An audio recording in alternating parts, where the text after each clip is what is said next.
Hindi lang basta-basta terrarium, kundi nilagyan ng flower arrangement. Ang konseptong ito, nabuo raw ni Michael Rafael Luis Manes, isang terrarium artist, at kanyang fiancé na si Maria Lourdes Ilas. Naisipan po namin siyang ilagay sa glass bowl. It's like a mini ecosystem. We have decided po to include preserved plants and flowers po as substitute to traditional flower bouquet.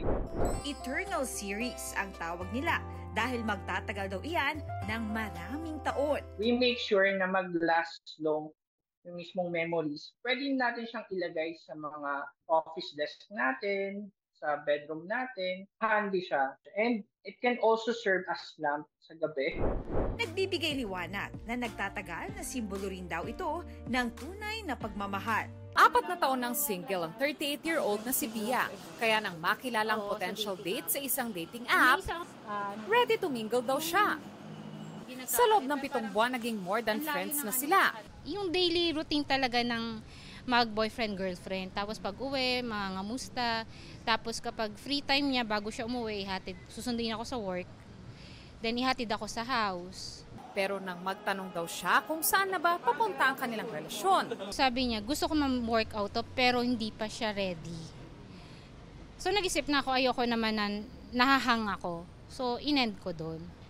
Tulad ni Bia, tila umasa rin daw sa wala sa loob ng 8 buwan ang college student na si Arlene. May spark kayo, tas may lagi kayo nag-uusap. Nung umamin ako, gusto kong linawin lahat. Doon yung sinabi na wala po siyang gusto. Ang mga naranasan ni Bia at Arlene may tuturing daw na situationship o yung ginagawa nyo na mga bagay na ginagawa ng mga magkasintahan pero wala kayong label o commitment. Ang problema dito is hindi clear, di ba? So usually ang mangyayari, mismatched actually ang expectations kasi imposible naman na wala tayong expectations whatsoever with the person that we're intimate with.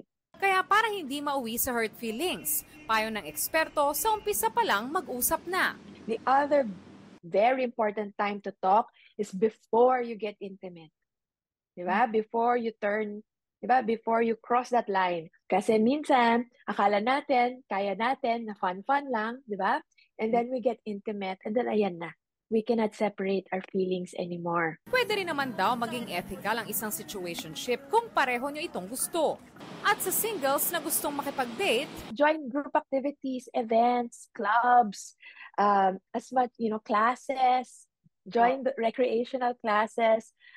Kasi even if you don't meet that one person, if you don't get to meet, a romantic partner, may natutunan ka, nag-enjoy ka.